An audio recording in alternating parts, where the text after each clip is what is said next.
Salut, c'est Hugo, j'espère que vous allez bien. On est parti pour un nouveau live de questions aux sénateurs. On a une bonne heure avec un sénateur pour parler d'actualité, pour parler du Sénat, pour parler en fait de tout ce que vous voulez, parce que cette émission elle est faite avec vous, avec le chat qu'on a sous les yeux. Alors elle est juste derrière moi en ce moment, mais il est aussi sous nos yeux avec le sénateur. Et le sénateur qu'on reçoit aujourd'hui, c'est Olivier Paccaud. Bonjour. Bonjour Hugo, merci de m'accueillir.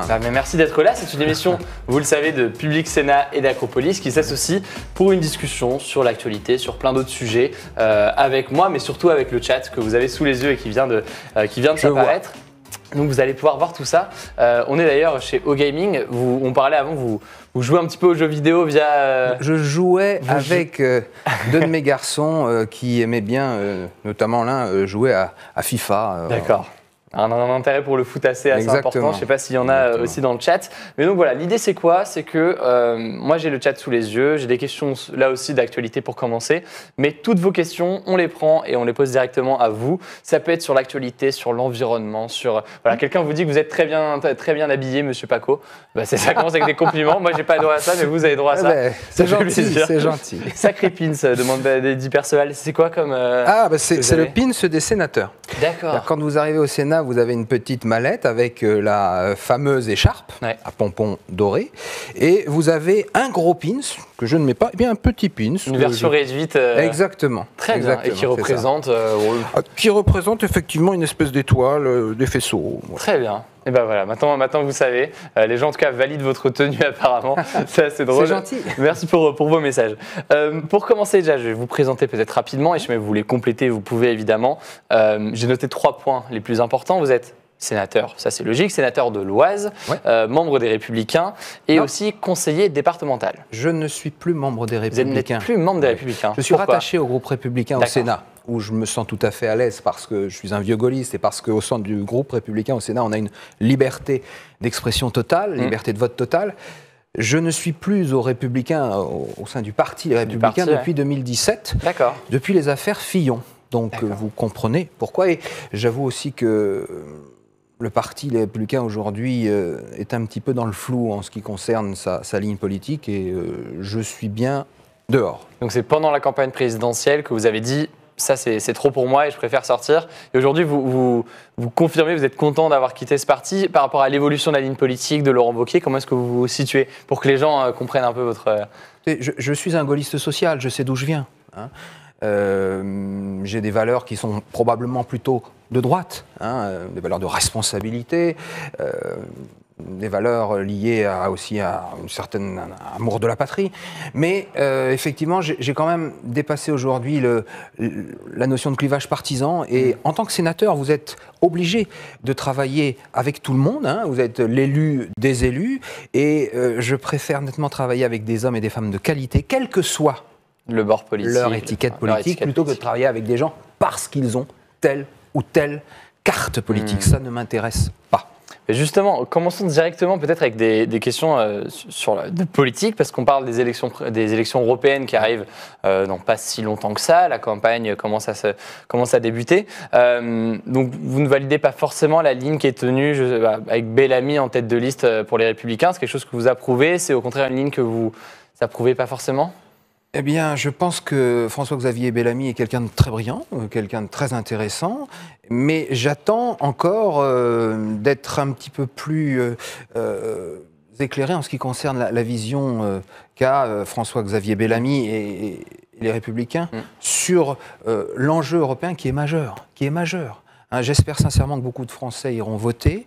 J'espère sincèrement que l'Europe, non seulement ne va pas s'effondrer parce qu'elle pourrait, mais surtout qu'elle va savoir se réformer. On doit énormément à l'Europe. Aujourd'hui, c'est le bouc émissaire idéal. Dès qu'il y a quelque chose qui ne va pas, c'est de la faute à l'Europe. Alors que l'Europe nous a apporté beaucoup, et d'abord la paix, on l'oublie, mais c'est quelque chose qui est un bienfait plus que précieux.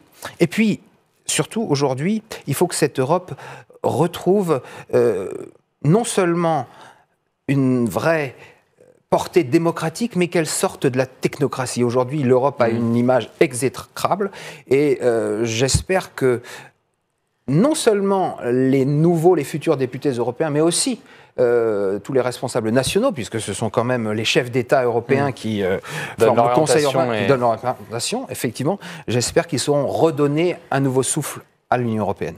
Vous avez quelle vision de l'Europe? Parce que, alors sans rentrer dans tous les détails, parce qu'on pourrait dire beaucoup de choses sur l'Union européenne, est-ce que vous voulez une Europe fédérale? Est-ce que vous voulez une Europe...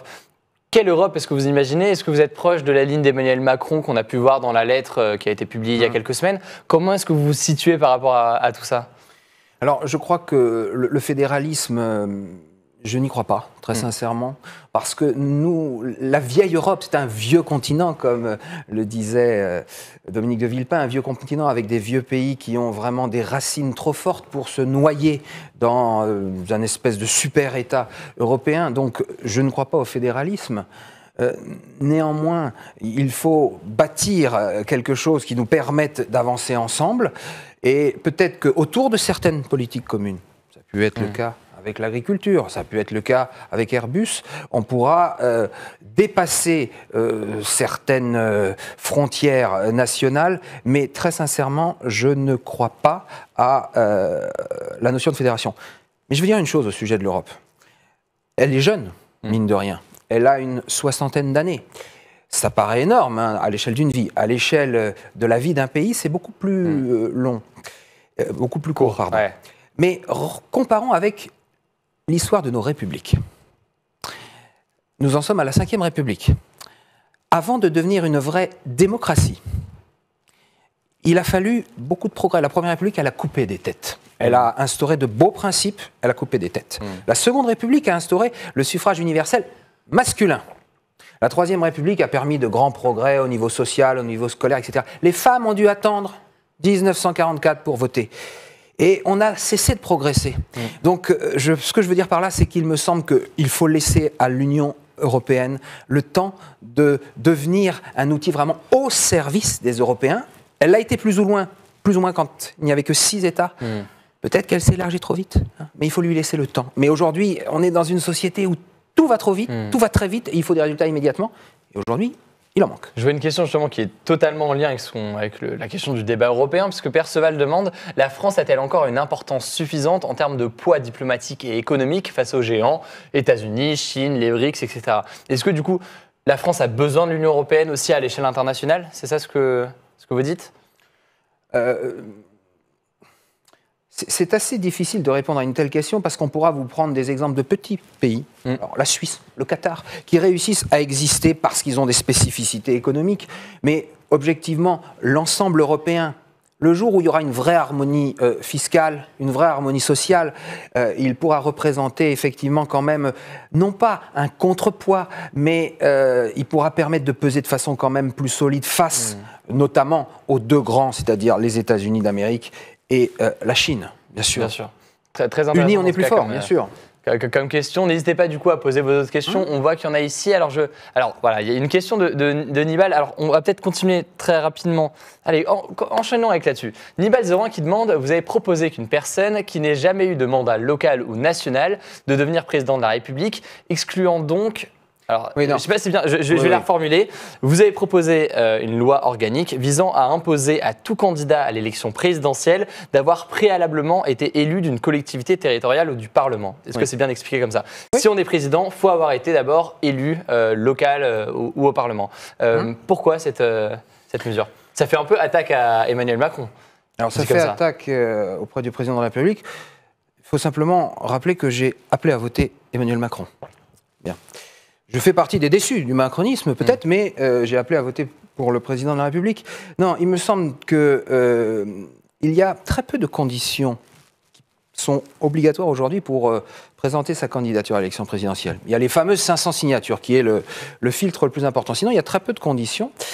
Et il me semble que l'expérience, quelle qu'elle soit, mais l'expérience de la gestion d'une collectivité ou de la participation à la gestion d'une collectivité est un bien irremplaçable que aucune fortune ou aucun diplôme ne permettent d'apporter.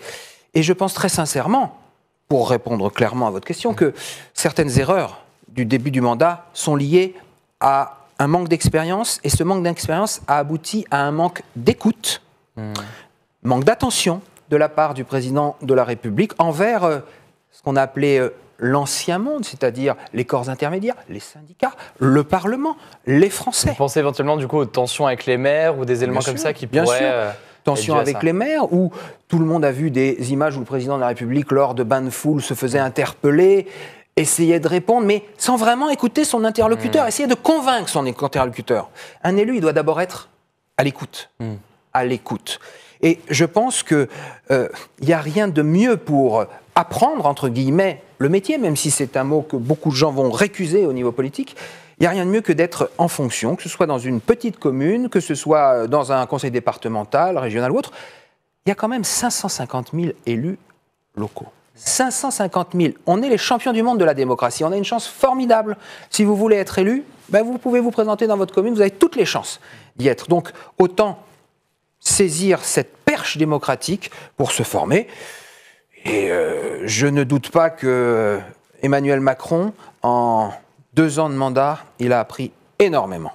Alors justement là-dessus, sur cette question, on peut demander dans le chat directement ce que vous en pensez. Est-ce qu'il faut imposer à tout candidat à l'élection présidentielle d'avoir été auparavant élu d'une collectivité territoriale du Parlement? N'hésitez pas à le dire dans le chat, on pourra avoir un peu vos réactions et on pourra continuer à en débattre. En attendant, on peut continuer un peu à avoir les autres questions les plus importantes. Voyons voir, il y a une question de Batonski que je vais lire telle qu'elle là aussi. Pensez-vous que ce soit à l'Europe d'arbitrer la question du droit d'auteur et n'est-ce pas l'occasion de réviser le droit d'auteur et le fonctionnement de la propriété intellectuelle à l'heure d'Internet? Longue question, long sujet, mais qu'est-ce que vous en pensez? Je vais vous faire une réponse que peu de mes collègues vous feraient. Je n'arrive pas à avoir forcément d'opinion à ce sujet. Ok. Les questions de droit d'auteur dans notre société où les outils de communication permettent d'aller très vite, de communiquer sur n'importe quoi, n'importe où, d'envoyer toutes les informations possibles et imaginables, pose une vraie question, effectivement, concernant le droit d'auteur. J'avoue que je me pose encore des questions. Je n'ai pas de religion à ce sujet, pour l'instant.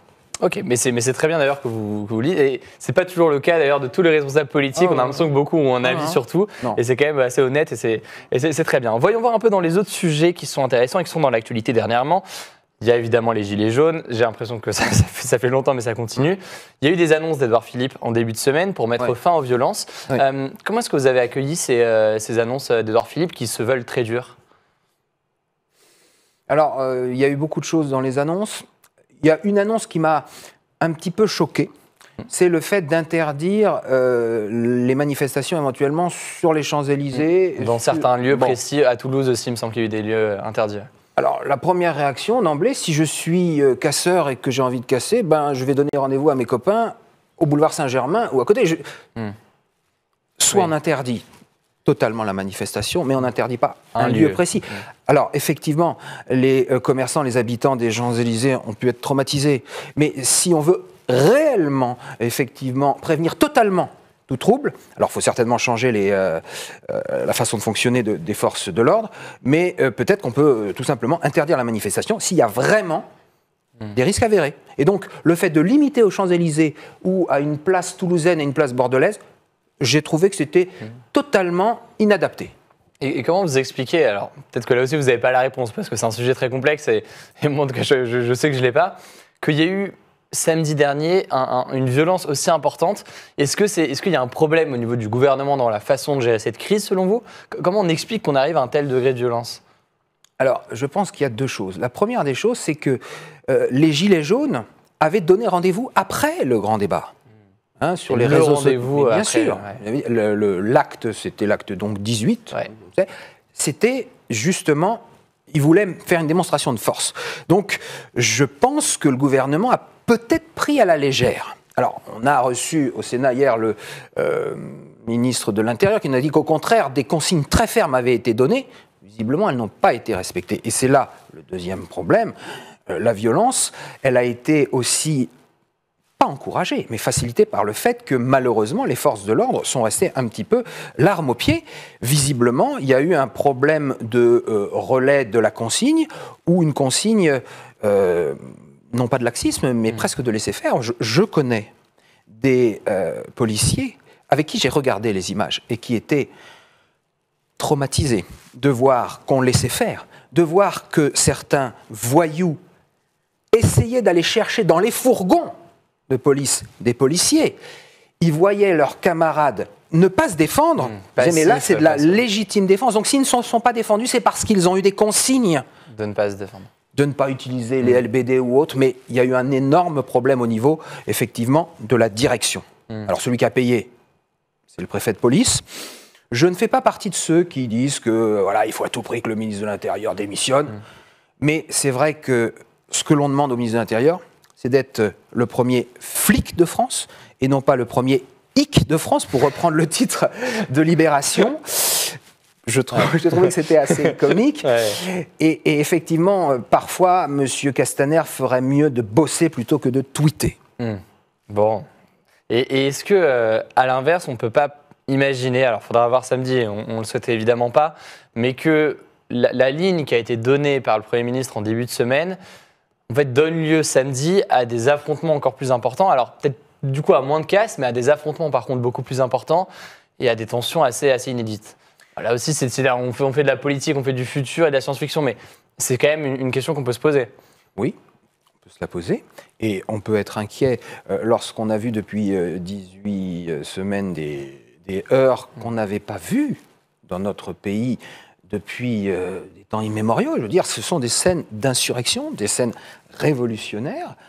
Je voudrais paraphraser notre ancien ministre de l'Intérieur qui a laissé peut-être un souvenir contrasté, mais qui incarnait vraiment l'ordre. C'était Pasqua, il faut terroriser les terroristes. Là, il faut casser les casseurs. Il y aura dans peu de temps des outils qui permettront de mieux le faire. La fameuse loi anti-casseurs qui a été... Vous êtes favorable à cette loi d'ailleurs ou... Je pense que dans le cas présent, dans ce qu'on a vécu, il faut utiliser les moyens qu'elle vous donne, à savoir se saisir des personnages masqués, ça c'est clair et net, on les interpelle, et ensuite j'espère que la justice sera tout sauf laxiste. Puis la deuxième des choses, effectivement, même si ça pose un problème au niveau des libertés publiques, je le conçois tout à fait, eh bien l'interdiction préventive de manifester pour certains individus, malheureusement, il faudra y venir, comme on l'a fait pour les hooligans. On a résolu en partie ce problème en interdisant à certaines personnes d'aller dans les stades. Voilà. Certains s'opposent à cette loi en disant que justement, sur la loi sur les hooligans, les interdictions de stade, il n'y a pas eu de rapport qui établit une efficacité ou non de cette façon de fonctionner. Et du coup, certains disent que, au final, ce n'est pas forcément une méthode qu'on devrait appliquer sur la loi anti-casseurs. Mais du coup, on a votre avis sur la solution. Il y a des dispositions extrêmes, enfin, il y a une situation extrême aujourd'hui et des mesures à appliquer. C'est ça Oui, bien sûr. Bien sûr. Après, faire un rapport sur les mesures qui avaient été prises contre les hooligans, il suffit de s'intéresser au foot pour voir qu'on a beaucoup moins de problèmes qu'avant. C'est évident. Dieu merci. C'est évident, c'est évident. Donc, totalement. Mais, et je terminerai là-dessus avant qu'on passe à un autre sujet, il ne faut jamais oublier que dans une république, la sécurité, c'est la première des libertés. Alors, et il ne faut pas opposer les libertés de manifester ou autre et la sécurité. Alors, effectivement, il y a des limites à ne pas franchir. Alors, justement, au-delà de la question de la sécurité et des forces de l'ordre, sur les gilets jaunes, juste une question de curiosité, est-ce que vous avez des gilets jaunes dans l'Oise ? Oui. Vous avez pu en rencontrer ? Oui. Et je pense qu'on a beaucoup plus de gilets jaunes dans l'Oise qu'à Paris, tout simplement parce que le mouvement des gilets jaunes est un mouvement qui est avant tout né dans la ruralité. Les gilets jaunes, ce sont pour beaucoup des gens qui étaient malheureux, des gens qui travaillent, mais qui ont du mal à joindre les deux bouts et qui ont exprimé un ras-le-bol ou une forme d'appel à l'aide parce qu'ils vivent dans des territoires où on a fermé des postes, on a fermé des perceptions, on ferme des usines, on ferme des commerces, les services publics s'éloignent, on ferme des classes. Et dans la ville à côté, on va ouvrir des classes à 12 élèves dans les quartiers sensibles. Ces gens-là se sentent d'une certaine façon abandonnés, méprisés, négligés, comme s'ils étaient des citoyens de seconde zone, mais par contre des contribuables asphyxiés. C'est des gens à qui... On a l'impression de payer et de ne pas recevoir en Exactement. Ils sont toujours juste au-dessus du seuil qui leur permet de bénéficier d'un soutien de l'État. Donc oui, j'en ai rencontré beaucoup, effectivement. Il y a une question justement ça fait une transition parfaite parce que Nibal dans le chat demande comment maintenir un niveau satisfaisant de santé à la campagne ? Faut-il forcer les professionnels à y travailler ? Ça c'est une très bonne question parce que la coercition, obliger effectivement des médecins ou des futurs médecins à venir s'installer là où ils ne l'auraient pas forcément souhaité, ça pose problème. Moi, je suis enseignant de formation. Lorsque j'ai débuté dans l'éducation nationale, on signait un contrat auprès de l'éducation nationale pour 10 ans. Et j'avais reçu à l'époque une bourse qui m'obligeait à enseigner dans l'académie où j'avais perçu cette bourse, qui était l'académie d'Amiens. Sur le principe, ça ne me choque pas. Mais il est toujours préférable d'inciter plutôt que d'obliger. Bien sûr. Alors pour inciter, il y a des moyens qui commencent à se développer. Alors ça dépend des régions, mais le fait de permettre à des jeunes, dans le cadre de leur stage, parce que dans les études de médecine, on fait beaucoup de stages, d'aller découvrir effectivement le travail de médecin généraliste en zone rurale, c'est toujours préférable à quelque chose d'obligatoire, parce que ça va faire naître des vocations. Et figurez-vous que moi, dans mon département, pas plus tard qu'il y a 15 jours, j'ai inauguré une maison médicale dans un bled qui s'appelle Tricot, un petit peu plus de 1500 habitants. Dans l'Oise. Dans l'Oise, limite de la Somme. Eh bien, à Tricot, donc, ils ouvrent cette maison médicale où il y aura 3 médecins à terme, et 2 sont déjà installés. Ce sont 2 jeunes de l'Oise, qui ont fait leurs études à Amiens, qui ont découvert le plateau Picard et Tricot par leur stage, qui s'y sont plus, qui s'y installent. Et qui s'installent. Donc il y a des possibilités, il y a des solutions. Oui. Totalement. Oui. Ok, Nibal, du coup, tu as ta réponse. Je regarde, est-ce qu'il y a d'autres questions qui sont directement liées à ce sujet de la ruralité? Moi, c'est une question que je vous posais tout à l'heure, et peut-être que du coup, je peux la reposer. Vous êtes dans l'Oise, c'est pas trop loin de Paris non plus. Est-ce que vous êtes impacté par ces projets de Grand Paris qui sont en cours de construction aujourd'hui? Oui et non. Effectivement, une grande partie des habitants de l'Oise travaillent à Paris, sont tournés vers Paris, notamment ceux qui habitent dans le sud de l'Oise. Alors le sud de l'Oise, ce sont des villes comme Méru, Senlis, Chantilly, Crépy-en-Valois, Creil, et effectivement ils sont tournés vers Paris. Mais pour tout ce qui concerne les infrastructures ou autres, on préférerait avoir de meilleures liaisons avec Paris. Pour prendre un exemple, moi je viens en train de Beauvais à Paris. Eh bien, vous avez une 60aine de kilomètres. La durée la moins longue, c'est 1h10 pour faire 60 km. Mes collègues de Laval ou du Mans mettent moins de temps. Donc il y a un problème d'efficacité, on va dire, dans les transports qui est assez évident. Voyons s'il y a d'autres questions directement sur ce sujet. Il y a beaucoup de questions sur le Sénat, donc vous savez, on va les prendre tout de suite. Comme ça, parce que je sais qu'il y a beaucoup de questions qui vont venir au fur et à mesure. Là, il y a beaucoup de questions sur les institutions et le Sénat. Vulgadroit qui demande, pensez-vous que le Sénat est un véritable contre-pouvoir, sachant que l'Assemblée nationale a le dernier mot? On est sur des questions très sur les institutions, mais pourquoi pas?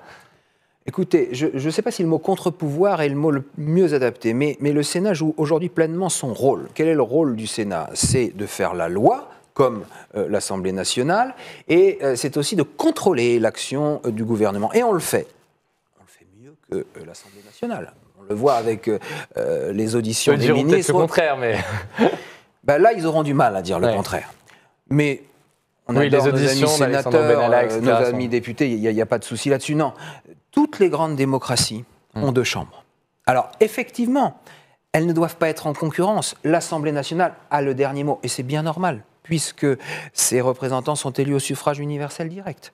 Mais le fait d'avoir une haute assemblée qui a un peu plus de recul et qui peut corriger, amender les textes arrivant de l'Assemblée nationale est toujours préférable. Il faut savoir que lorsqu'un projet de loi sort finalement du Parlement, aujourd'hui, un petit peu plus de 60 à 65% des amendements viennent du Sénat. Ce n'est pas un hasard.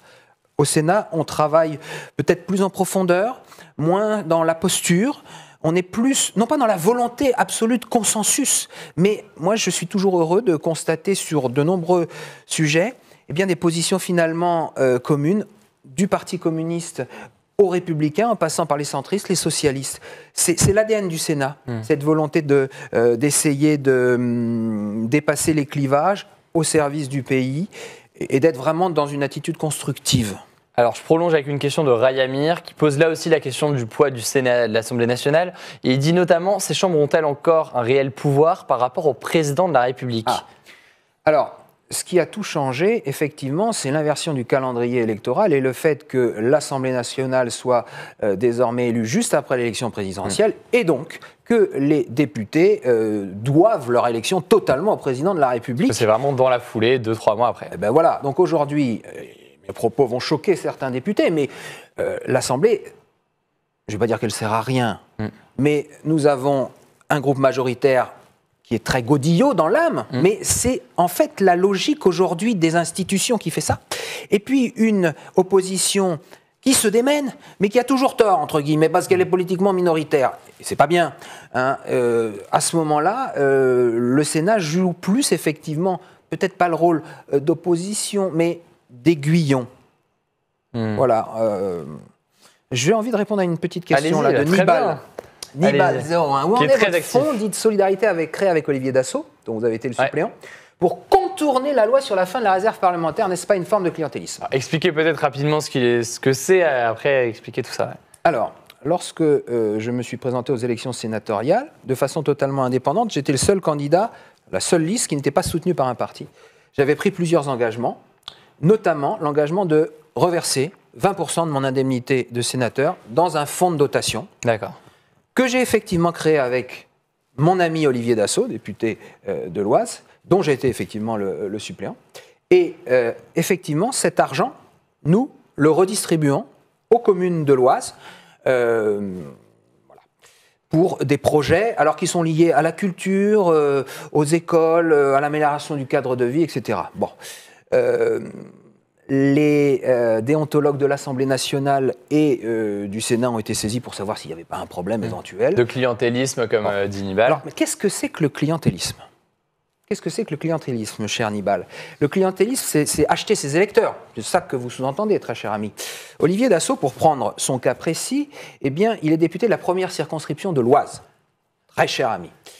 Eh bien, il donne, via ce fonds, à des élus, à des communes qui ne sont pas de la première circonscription de l'Oise. Alors vous allez me dire, Olivier Paccaud, c'est pas pareil, puisqu'on donne dans tout le département, donc ce sont vos électeurs. Très cher Nibal, il va y avoir des élections en 2020. Ceux qui sont aujourd'hui maires, ils ne vont peut-être pas se représenter, ils ne seront peut-être pas réélus. Et pourtant, je leur donne quand même un petit peu de sous avec mon aide. Donc ce n'est pas du clientélisme. Et si on veut pousser la logique jusqu'au bout, eh ben, il ne faut plus du tout qu'il y ait de subventions. Il ne faut plus que le maire d'une commune donne à des associations, sinon c'est du clientélisme. Il ne faut plus que le conseil départemental donne. Il ne faut plus que l'État donne. Il ne faut plus que le conseil régional donne. Puis vous savez, cher Nibal, mon argent, j'en fais ce que je veux. Donc j'ai toujours donné, que ce soit au Resto du Cœur ou autre. Là, je donne à des communes, j'en suis fier. Et je vais aggraver mon cas, parce qu'en 2015, lorsque j'ai été élu conseiller départemental, j'avais déjà fait la même chose. J'avais créé un petit fonds avec mon binôme, où on donne une partie de nos indemnités de conseiller départemental. Et cette fois-ci, nous donnons de l'argent aux associations de notre canton. Voilà. Nibal, tu as ta réponse. J'ai vu que vous avez détecté la caméra, c'était très intéressant. Et Nibal répond, vous m'avez convaincu, monsieur le sénateur. C'était efficace. Mais c'est bien que vous puissiez comme ça échanger. C'est le principe de l'émission et c'est très intéressant de l'avoir de cette façon. Donc voilà, Nibal, je pense que tu as ta réponse. Et si vous avez des questions de votre côté, évidemment, n'hésitez pas. Le chat est là. Monsieur le sénateur le lit. Moi aussi, j'ai la tablette sous les yeux pour faire remonter les questions qui viennent le plus. Donc n'hésitez pas. Il y a tellement de questions, on veut répondre à tout. Il y en a plein, il y en a beaucoup. Mais moi, j'en ai vu une qui est passée tout à l'heure concernant la loi sur les aéroports de Paris, la privatisation des aéroports de Paris. Une question qui est remontée tout à l'heure, c'est qu'à l'Assemblée nationale, ce soit voté à 6h15 du matin, un samedi matin. Est-ce que c'est pas anormal d'avoir des votes aussi importants à des heures aussi étranges? Oui. Mais je vous dis clairement oui, bien sûr. Et concernant la privatisation d'Aéroports de Paris et de la Française des Jeux, j'y suis totalement opposé. Au Sénat, nous y sommes opposés de façon très majoritaire, puisque hormis La République En Marche et puis quelques sénateurs éparses, globalement, il y a une très très très forte majorité contre ces deux privatisations qui mettent en relief quand même un vrai problème de notre pays. Il y a une boussole financière. Voilà. Le seul intérêt de ces privatisations, c'est d'aller chercher un petit peu de sous, mais c'est vraiment du court terme. Et Aéroports de Paris, c'est quand même quelque chose de stratégique. Les Américains qui ne sont pas des communistes, entre guillemets, c'est plutôt le pays du libéralisme, eh ben, ils ne privatisent pas leurs aéroports. Donc il y a des questions à se poser. Ouais, c'est une perte de souveraineté potentiellement. C'est pas juste un centre commercial pour vous, les aéroports de Paris. Complètement, bien sûr. J'ai vu que la question est beaucoup remontée, ça débattait de l'heure de vote, etc. dans le chat. Donc oui, il y a la question aussi de la Française des Jeux qui se pose aussi. Alors, c'est pas la même configuration, mais il y a aussi une question de la privatisation de la Française des Jeux, comme le dit Alex Béraud. Alors, plein de questions qui sont réapparues depuis. Celle-ci, on y a déjà répondu, de Ray Amir. Voilà, donc Katz White qui rebondit sur ce qu'on a dit à l'instant. Notre démocratie se base sur une séparation des pouvoirs, mais quand on voit le pouvoir que notre exécutif a sur le législatif, y a-t-il encore une séparation des pouvoirs ? Écoutez, oui, en théorie, puisque ce n'est quand même pas le président de la République et ses ministres qui votent les lois, ce sont les parlementaires. Mais c'est vrai qu'aujourd'hui, l'Assemblée nationale godillotte, entre guillemets, ne donne pas l'image, effectivement, d'une vraie séparation des pouvoirs. Et il y a un problème. Alors, je ne suis pas favorable à un retour à la 4e République ou à la 3e République. Je pense qu'il faut un exécutif fort. Je pense que la 5e République a vraiment posé des bases solides. Mais l'inversion du calendrier électorale, et notamment l'élection donc de l'Assemblée juste après l'élection présidentielle, ça pose un vrai problème. Alors, ce sont nos amis Lionel Jospin et Jacques Chirac qui ont directement mis en place cela. Emmanuel Macron n'y est strictement pour rien. Mais très honnêtement, si j'avais une baguette magique qui me permettait de réformer un pan de notre organisation constitutionnelle, c'est celui que je réformerai. Très bien. Je pense à votre thé qui commence à refroidir. N'hésitez pas à en prendre, ça permet de faire le point aussi sur tout ça, parce qu'on est à la moitié de l'émission. Donc je vous rappelle que vous pouvez poser vos questions sur l'actualité, sur tout ça. On va parler du climat dans quelques instants, parce que la question est beaucoup revenue sur les mouvements lycéens. Je pense même qu'on va en parler tout de suite. Donc n'hésitez pas à poser vos questions sur le chat. On a le chat sous les yeux, on lit tout ça. Et puis voilà, on a Olivier Pacot, qui est sénateur de l'Oise. Alors, plus membre des Républicains, ex-membre des Républicains et membre du groupe Les Républicains. Mon parti, c'est l'Oise. Voilà. D'ailleurs, c'est une belle formule. Et qui, du coup, peut débattre avec vous de plein de sujets. Parlons du climat tout de suite. Où est-ce qu'on est ? C'est ici, voilà. Il y a des mouvements, chaque vendredi maintenant, de lycéens principalement. Il y a eu la marche du siècle samedi dernier. Il y a des mouvements importants. Il y a une question typiquement de Le Pen X. On va commencer avec celle-ci qui demande « Pensez-vous que les jeunes qui se mobilisent pour le climat manquent d'outils politiques et scientifiques pour être crédibles ?» Non, il ne manque pas d'outils parce que le dérèglement climatique, pas besoin d'être un scientifique, d'être un membre du GIEC pour le ressentir et le voir. Il y a un problème climatique. Tout le monde le voit. Et donc, très concrètement, pour éviter ce réchauffement, eh bien, il faut que nous changions nos comportements. C'est facile à dire, c'est moins facile à faire, parce que ça entraîne un bouleversement de notre façon de vivre. On a commencé plus ou moins à le faire quand même. Cette prise de conscience, elle est globale. Et le fait que les jeunes, aujourd'hui, effectivement, insistent, prennent d'assaut les rues, tant mieux. Après, il faut aller jusqu'au bout. Il ne faut pas se contenter de manifester. Il faut aussi, effectivement, dans sa vie quotidienne, savoir faire des petits gestes. Alors, moi, je fais partie des éternels optimistes qui préfèrent voir le verre à moitié plein plutôt qu'à moitié vide. Moi, ce que je constate, dans mon territoire de l'Oise, c'est qu'il y a beaucoup de circuits courts qui se développent. Qu'il y a beaucoup de locavorisme. Alors, c'est un terme affreux, hein, c'est un néo-joli. Je vais l'expliquer d'ailleurs, parce que je ne suis pas sûr que ce soit... Locavorisme, ça veut dire manger local. Il y a des restaurants qui se veulent locavores, c'est-à-dire qu'ils ne servent que des produits... Exactement, qui ont été cultivés, élevés, etc., à proximité. Donc, circuit court, moins de consommation d'essence pour arriver jusque dans votre assiette. C'est une bonne chose. Et moi, ce que je constate aussi, c'est que dans les ventes à la ferme ou autres, les AMAP, etc., il y a de plus en plus de gens qui y vont.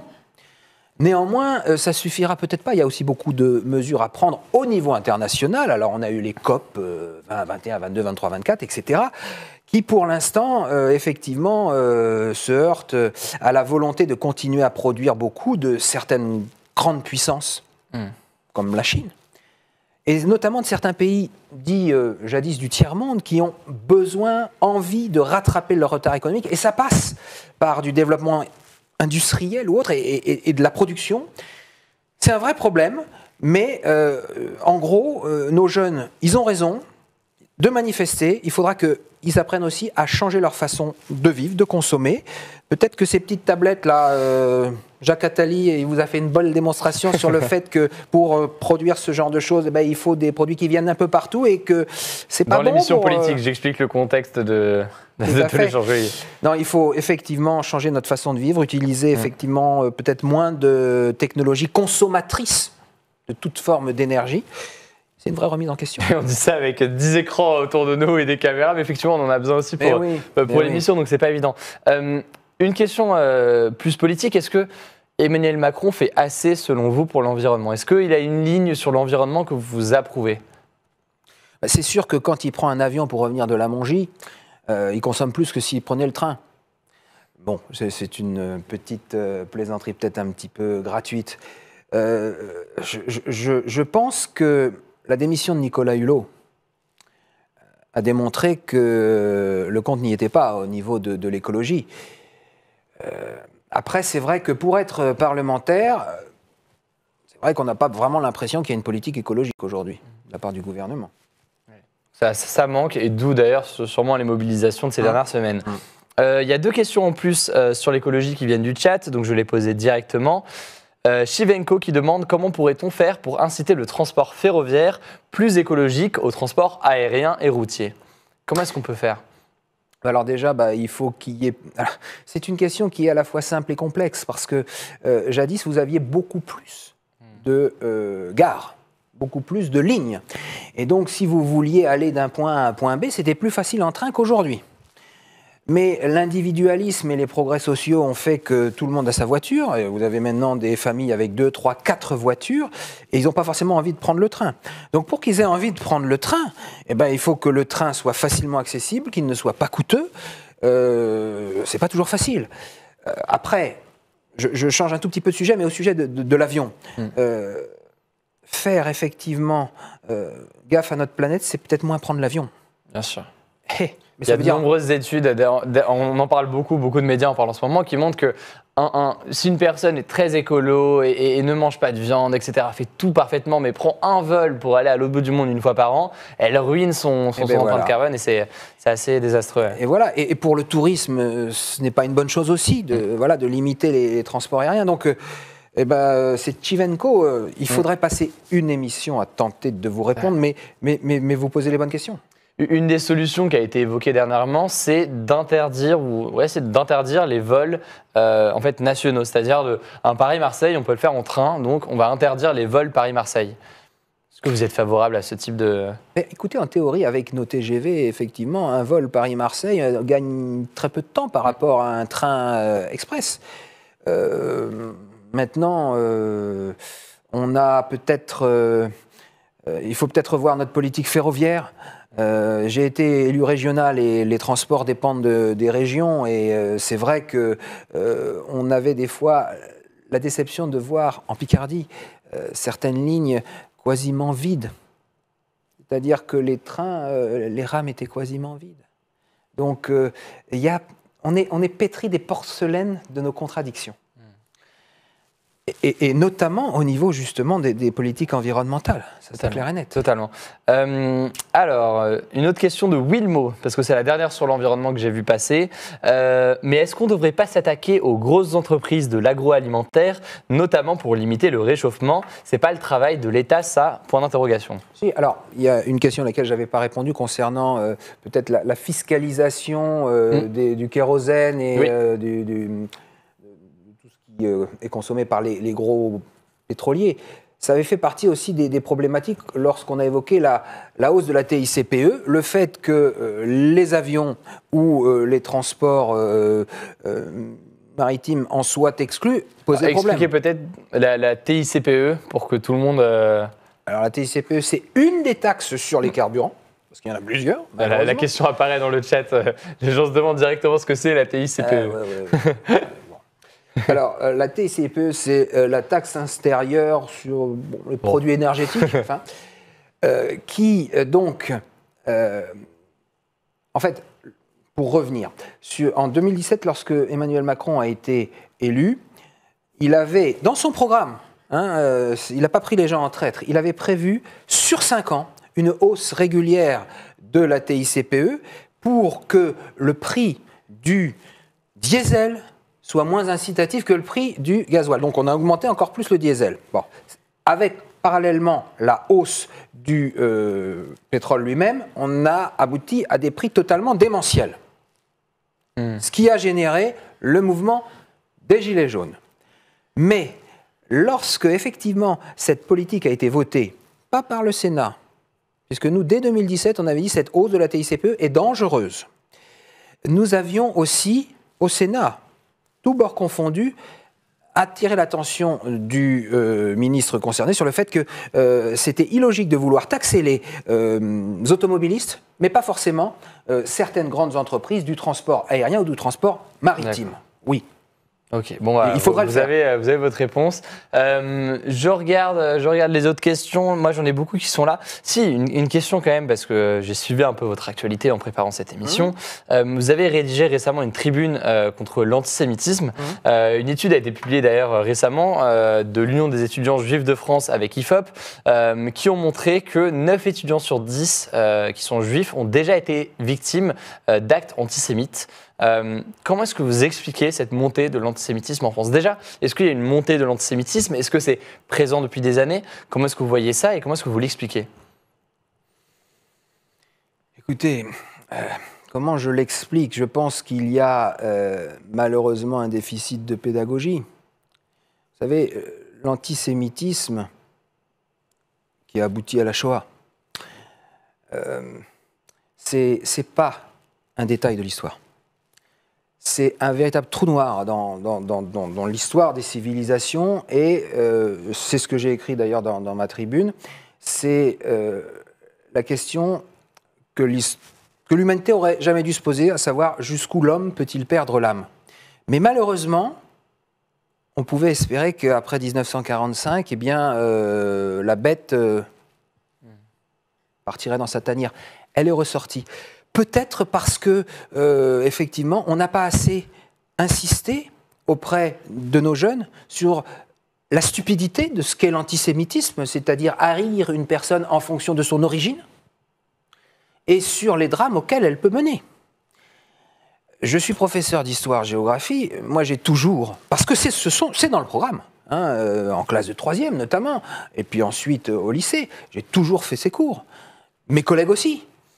Mais j'ai l'impression que cela n'imprime plus.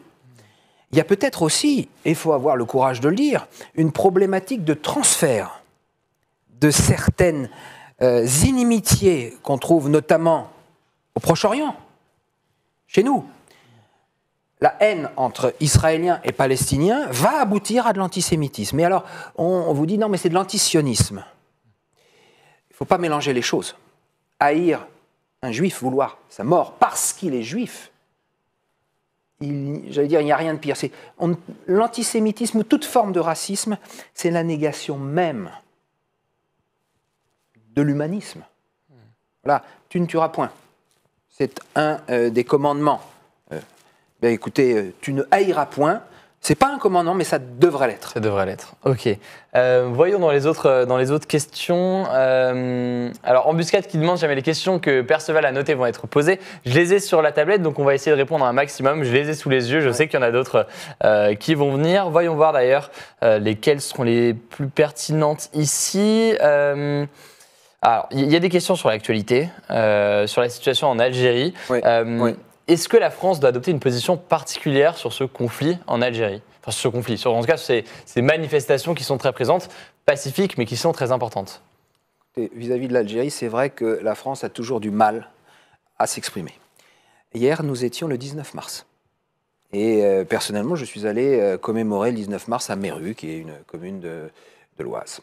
Et c'est vrai que parce que nous avons un passé colonial fort, et qu'il y a peut-être un sentiment de culpabilité de la part des Français aujourd'hui vis-à-vis de nos anciennes colonies, eh bien, on n'ose pas dire certaines choses.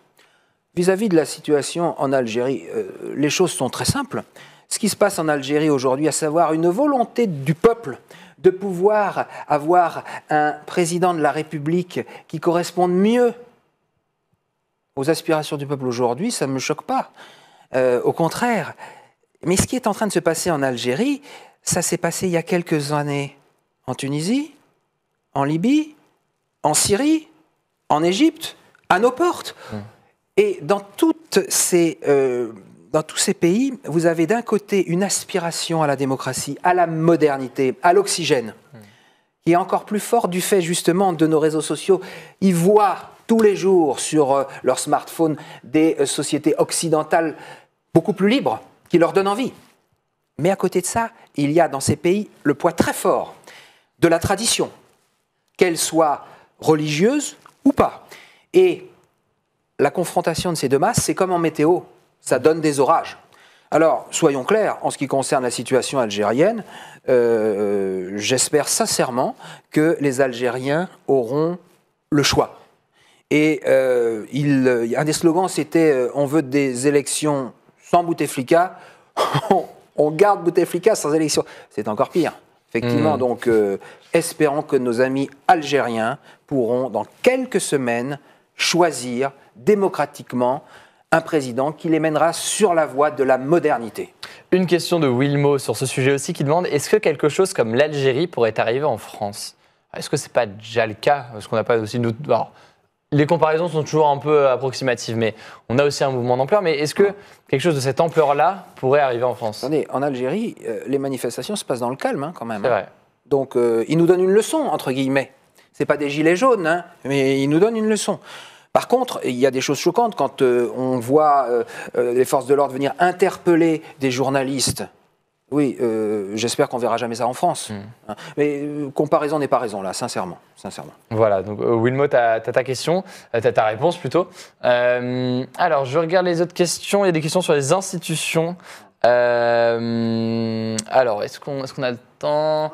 Dixit qui demande, Monsieur le Président a évoqué les bienfaits qu'aurait un potentiel retour au septennat afin que le mandat présidentiel fasse plus de sens. Est-ce que ce serait une bonne chose, puisqu'on parlait de cette histoire de législative après les présidentielles?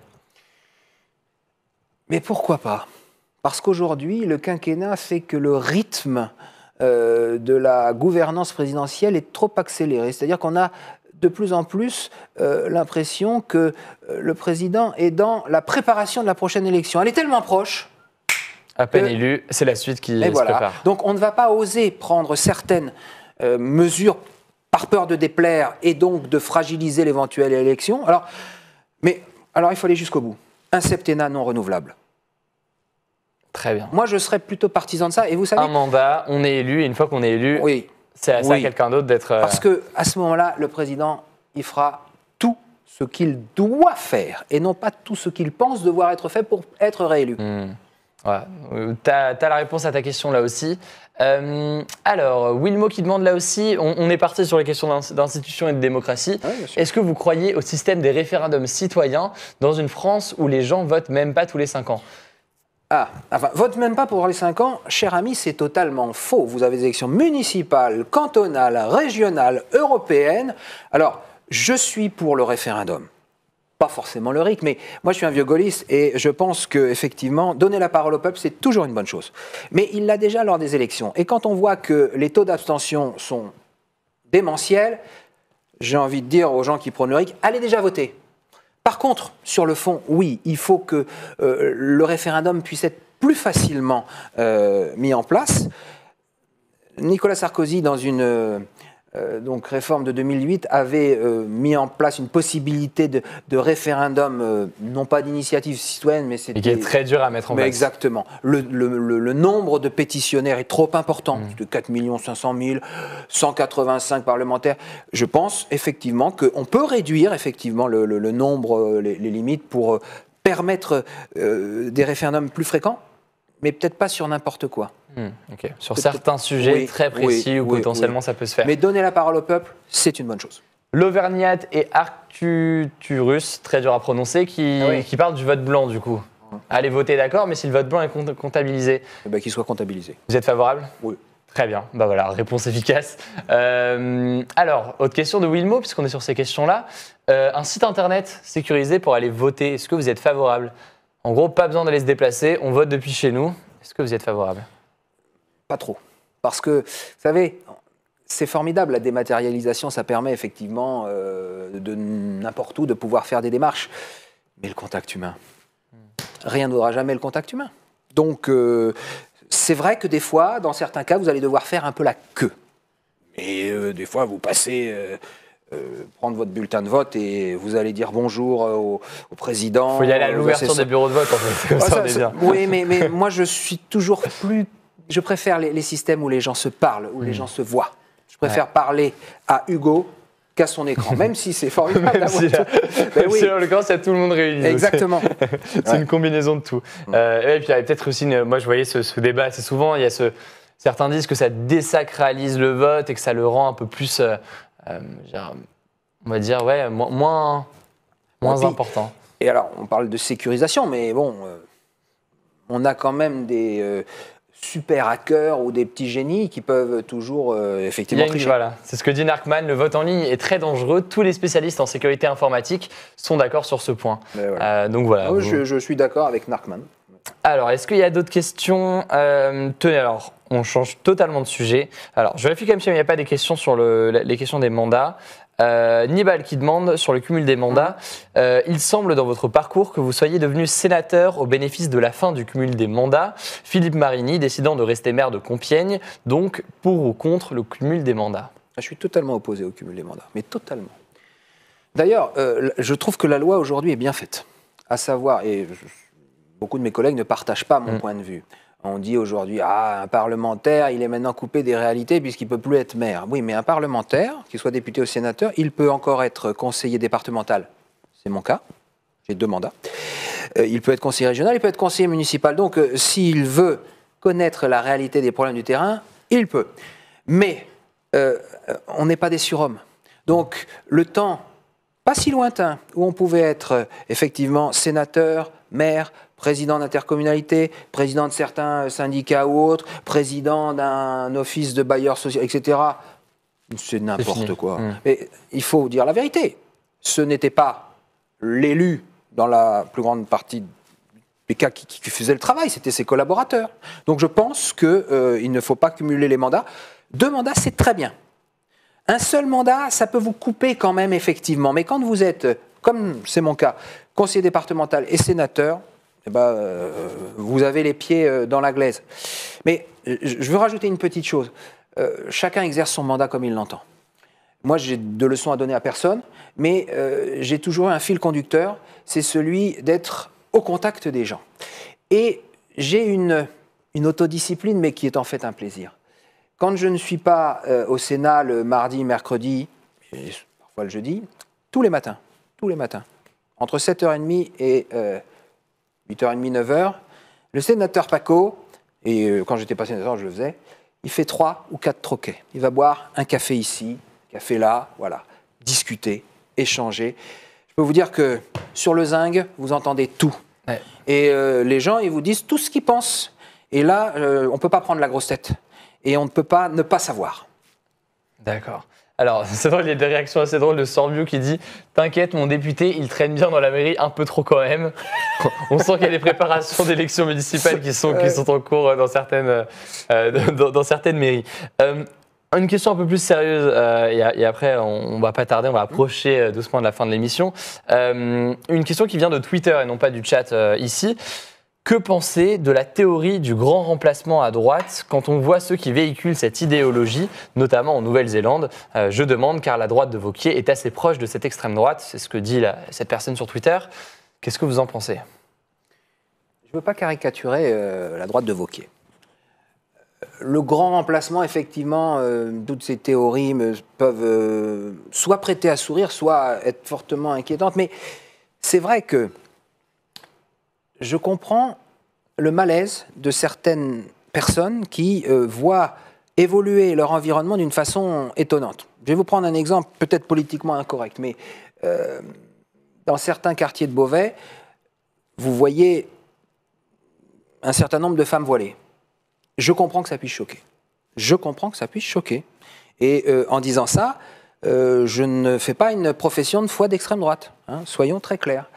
Il y a des valeurs, chez nous c'est par exemple le respect de la femme, qui sont très importantes, et qui sont en contradiction avec certaines pratiques coutumières ou religieuses. Alors, la France est un pays qui, par sa situation géographique, a toujours vu passer des peuples très divers sur son sol. Aujourd'hui, les migrations continuent, sont fortes. Il faut savoir, en fait, le vrai problème, c'est l'intégration aujourd'hui. Et depuis un certain nombre d'années. Et des populations que l'on n'intègre pas, ou qui ne veulent pas s'intégrer, effectivement, ça aboutit à de gros problèmes. Et le pire, c'est de nier les problèmes. Parce qu'on ne les traite pas à ce moment-là. Alors, j'ai une dernière question. On change totalement de sujet. On va être sur un sujet plus léger pour la fin. Apparemment, vous avez fait partie d'un groupe de rock appelé Lucy Quays. Yes. Vous étiez chanteur. On peut l'écouter sur Spotify apparemment. Alors, pas tout de suite, ne vous inquiétez pas. Chanteur mais les gens peuvent l'écouter s'ils veulent. Est-ce que, en tant que sénateur aujourd'hui, vous avez toujours le temps faire partie d'un groupe de rock ?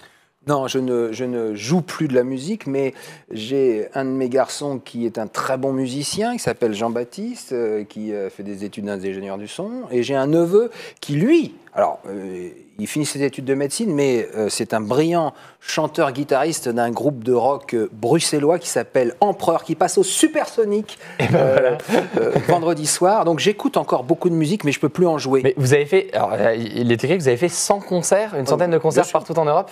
Ouais, même bien plus que 100, et on a sorti 3 albums, on avait enregistré plus de 80 morceaux. Oui, très bien. Alors allez écouter, on pourra sûrement mettre le lien du Spotify ou quelque chose dans le chat.